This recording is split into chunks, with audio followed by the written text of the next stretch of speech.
नमस्कार प्यारे साथियों। प्रबंधन की आज ये जो क्लास है इसमें हम बात करेंगे प्रबंधन के उद्देश्य के बारे में कि प्रबंधन के कितने उद्देश्य होते हैं और यहाँ से प्रश्न कैसा बनना है। तो आज का जो हमारा टॉपिक है प्रबंधन के अंतर्गत उसमें हम देखेंगे प्रबंधन के उद्देश्य के बारे में। इसके बाद हम प्रबंधन की जो अन्य परिभाषाएं हैं उनके बारे में भी चर्चा करेंगे। देखिए, जब प्रबंधन के उद्देश्य के बारे में बात की जाती है तो सीधी सी बात यह है कि प्रबंधन के 3 उद्देश्य होते हैं। अगर प्रश्न बनता है कि प्रबंधन के कितने उद्देश्य होते हैं तो आपको याद होना चाहिए कि प्रबंधन के 3 उद्देश्य होते हैं। कौन कौन से उद्देश्य? पहला उद्देश्य होता है संगठनात्मक, दूसरा होता है सामाजिक और तीसरा होता है व्यक्तिगत। बिल्कुल तनाव ना ले, आराम से हम समझेंगे। देखिए, जैसे मानकर चलिए मैं आपसे कहूं कि आपको किसी कार्य को करना है तो उस कार्य को करने के लिए उस कार्य करने की प्रकृति क्या होगी, उस कार्य करने की प्रक्रिया क्या होगी। तो आप कहेंगे सर पहले प्लानिंग करनी होगी, प्लानिंग करने के बाद उस पर निर्णय लेना होगा, निर्णय करने के बाद उस पर काम करना होगा और कार्य करने के दौरान आपको नेतृत्व क्षमता होनी चाहिए, लीडरशिप आपके अंदर होनी चाहिए। लेकिन मैं कहूं कि प्रक्रिया को जो भी है उस प्रक्रिया को हम अलग रखते हैं, लेकिन आप उस कार्य को कर रहे हैं तो कार्य करने के पीछे क्या कारण है। तो आप कहेंगे सर उसके पीछे 2-3 कारण हो सकते हैं। पहला कारण तो हमें उसमें जो हमारा लक्ष्य है उस लक्ष्य की प्राप्ति होनी चाहिए। ठीक है, समझ में आ गया। दूसरी बात क्या कि सर अगर लक्ष्य की प्राप्ति होती है तो लक्ष्य की प्राप्ति के पीछे भी कुछ कारण होते हैं, जिससे मैं आपको उदाहरण से समझाऊंगा। हम 2-3 उदाहरण से इस बात को, पूरी बात को समझेंगे, फिर आप इन बातों को समझ पाएंगे। पहली बात, जैसे मैं आपसे कहता हूं कि आपने खेतों में गेहूं लगाया है ना, खेतों में आपने गेहूं की फसल को बोया या गेहूं, चावल, धान जो भी आप कहें उसकी फसल को आपने लगाया। मैं आपसे कहूं कि यह बताइए कि खेतों में गेहूं लगाने की प्रक्रिया क्या रहेगी, कैसे गेहूं की फसल तैयार होगी। तो आप कहेंगे सर पहले जमीन तैयार करना होगी। ठीक है, यानी मृदा को सही तरीके से आपको उपजाऊ बनाना होगा। दूसरा, फिर आप कहेंगे कि सर बुआई करना होगी, आपने बुआई की। फिर आप कहेंगे सर कीटनाशक का उपयोग करना होगा ताकि कीटनाशकों से बचा जाए। तो ठीक है, कीटनाशक है ना। फिर आप कहेंगे कि सर इसमें साथ में आपको सिंचाई की व्यवस्था साथ में होनी चाहिए। मैंने कहा ठीक है, सिंचाई भी हो जाएगी। सिंचाई करने के बाद आप कहेंगे कि सर जब ये गेहूं की फसल, अब चूंकि सारी चीजें हो गई है, बुआई हो चुकी है, कीटनाशक का प्रयोग हो चुका है, सिंचाई भी हो चुकी है, तो अब जब ये फसल पक जाती है, यानी यह फसल पूर्ण रूप अपना ले लेती है, तो अब इसकी कटाई होगी और कटाई होने के बाद इसे मशीन के द्वारा निकाल लिया जाएगा और तब हमें गेहूं प्राप्त होगा। तो अब आप मुझे एक बात बताइए, अगर मैं कहूं आपसे कि आपको खेती के बाद या गेहूं की प्रक्रिया बताना है कि गेहूं कैसे तैयार करना है, तो आप कहेंगे सर मिट्टी में हम गेहूं की बुआई करेंगे, सिंचाई करेंगे, कीटनाशक का प्रयोग करेंगे, कटाई करेंगे, उसके बाद हम गेहूं को प्राप्त करेंगे। ठीक है। लेकिन अगर मैं कहूं कि मुझे एक बात बताइए कि आपको गेहूं की फसल की बुआई करना है और आपको इसमें लक्ष्य हासिल करना है, तो आपका लक्ष्य क्या होना चाहिए।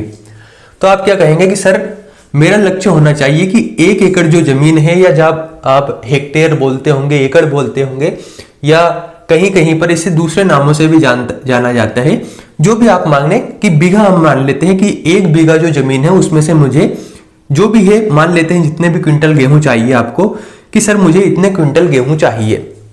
इसका मतलब क्या है कि अगर मैं प्रक्रिया को छोड़ दूं तो आपका लक्ष्य क्या है, उसमें आपका लक्ष्य है इतना गेहूं प्राप्त करना। तो यहां पर दोनों बात समझना। अब आप, अगर मैं आपसे कहूं कि आपको यह बताना है कि गेहूं की प्रक्रिया क्या है, कैसे गेहूं तैयार होता है, तो आप ये बात बताएंगे। अगर मैं आपसे कहूं कि आप मुझे यह बताइए कि गेहूं को, जो आपकी गेहूं की खेती है उसका लक्ष्य क्या है, तो आप लक्ष्य ये बताएंगे कि 1 बीघा या 1 एकड़ या 1 हेक्टेयर जो भी आप बोलते हैं उसमें से इतना गेहूं आपको प्राप्त होना चाहिए, ये आपका लक्ष्य है। यानी इन दोनों के बीच में अगर मैं बाउंडेशन कर देता हूं, यहां पर एक गैप ला देता हूं, तो प्रक्रिया इस चीज को हम बोलेंगे और लक्ष्य इधर की चीजों को हम बोलेंगे। तो आज हम प्रक्रिया नहीं देखने वाले हैं, आज हम इस बात को समझने वाले हैं, इस लक्ष्य वाली बात को समझने वाली है। आखिर गेहूं की खेती का उद्देश्य तो गेहूं प्राप्त करना ही है ना, इसे हम चाहे लक्ष्य बोल दे, इसे चाहे हम उद्देश्य बोल दे। ठीक ऐसे ही प्रबंधन के 3 उद्देश्य होते हैं। वे 3 उद्देश्य कौन कौन से हैं? पहला है संगठनात्मक, दूसरा है सामाजिक, तीसरा है व्यक्तिगत। जैसे उदाहरण के लिए मानकर चलिए हम अब समझते हैं कि प्रबंधन के तीन कौन कौन से उद्देश्य है। या तो आपसे प्रबंधन के उद्देश्य पूछा जाए या प्रबंधन के उद्देश्य पूछा जाए, दोनों का आंसर एक ही रहेगा, दोनों का आंसर तीन ही रहेगा।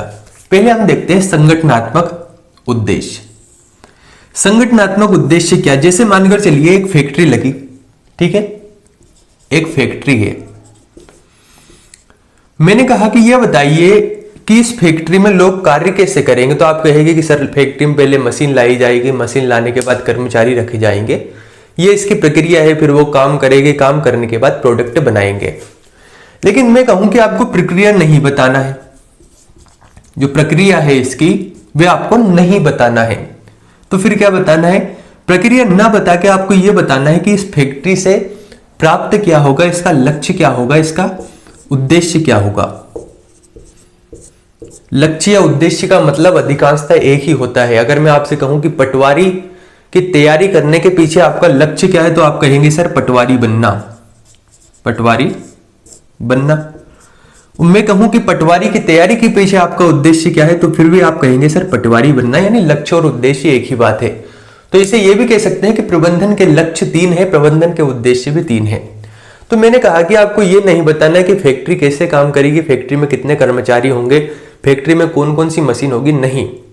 आपको केवल यह बताना है कि इस फैक्ट्री का जो उत्पाद है या इससे आपको क्या प्राप्त होगा। तो आप कहेंगे सर इसका लक्ष्य है हमारा प्रोडक्ट बनाना। क्या मैं गलत हूं? किसी भी फैक्ट्री को आप चला रहे हैं तो उस फैक्ट्री से आप क्या प्राप्त करेंगे? कोई भी उत्पाद प्राप्त करेंगे। यानी अगर हम कहें कि प्रबंधन के उद्देश्य में पहला है संगठनात्मक उद्देश्य या संगठनात्मक लक्ष्य, तो संगठनात्मक लक्ष्य में क्या आएगा? तो संगठनात्मक लक्ष्य में आएगा उत्पाद की प्राप्ति, कोई भी प्रोडक्ट की प्राप्ति। समझे आप बात को?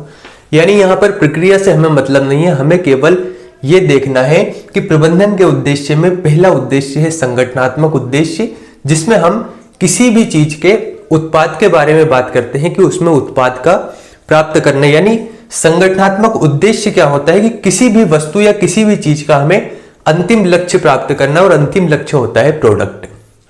दूसरा होता है सामाजिक उद्देश्य। अब सामाजिक उद्देश्य क्या है? अब देखिए, मैंने कहा कि ठीक है आपने एक कंपनी बना दी, एक फैक्ट्री हम मान लेते हैं, एक इंडस्ट्री आपने शुरू की, है ना। इस इंडस्ट्री से आपका जो लक्ष्य था, वह लक्ष्य क्या था?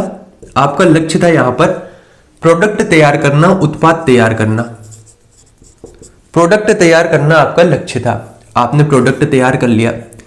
लेकिन एक बात सोचकर देखिए कि ये जो इंडस्ट्री है, जब यहां पर काम होगा तो काम करने के बाद अगर यहां पर वो मशीनें हैं, उन मशीनें के द्वारा अगर प्रदूषण हो रहा है, अब प्रदूषण दोनों हो सकते हैं, या तो वायु प्रदूषण होगा,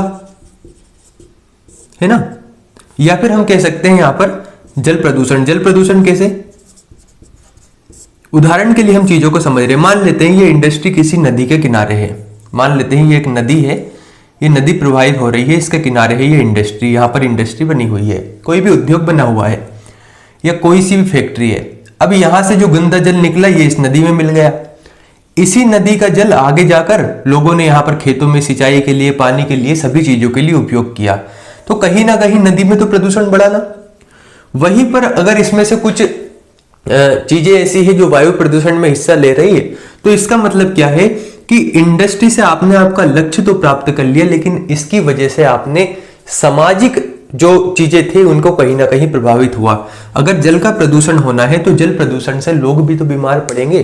थोड़ा सा सोचकर देखिए, अगर उसी नदी का जल अगर यहाँ पर जानवरों के द्वारा भी पिया जाएगा तो वो भी बीमार होंगे, और अगर मनुष्य भी उपयोग में लाए तो वो भी बीमार होंगे।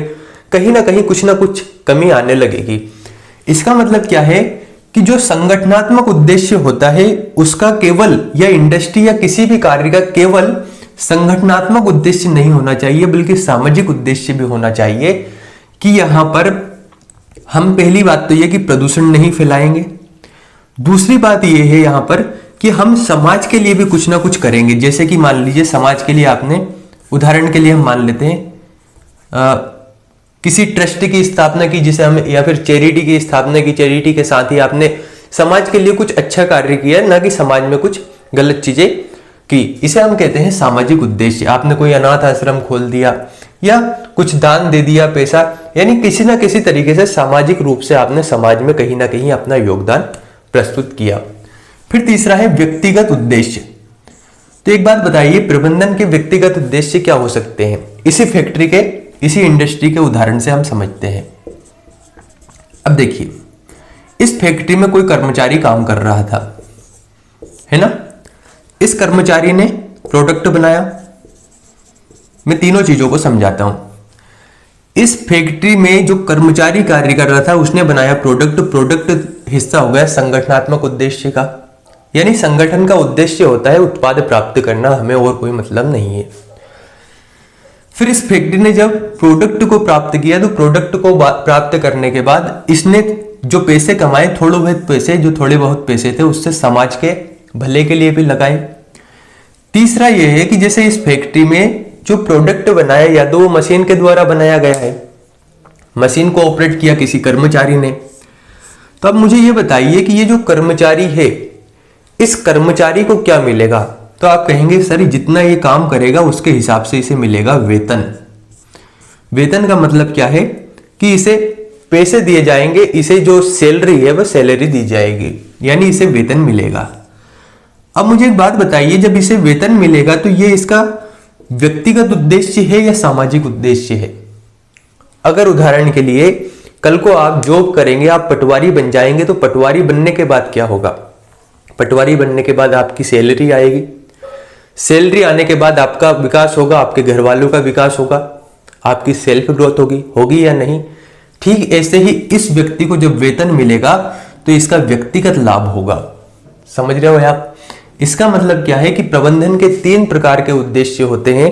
पहला है संगठनात्मक उद्देश्य, जिसका अंतिम लक्ष्य होता है किसी भी उत्पाद को प्राप्त करना। दूसरा है सामाजिक उद्देश्य, जिसमें समाज के प्रति किसी अच्छे कार्य को करना। और तीसरा होता है व्यक्तिगत उद्देश्य। व्यक्तिगत उद्देश्य का मतलब सेल्फ ग्रोथ होना चाहिए। समझ रहे हो आप यहां तक? यानी संगठनात्मक उद्देश्य, सामाजिक उद्देश्य और व्यक्तिगत उद्देश्य प्रबंधन के ये 3 उद्देश्य हैं।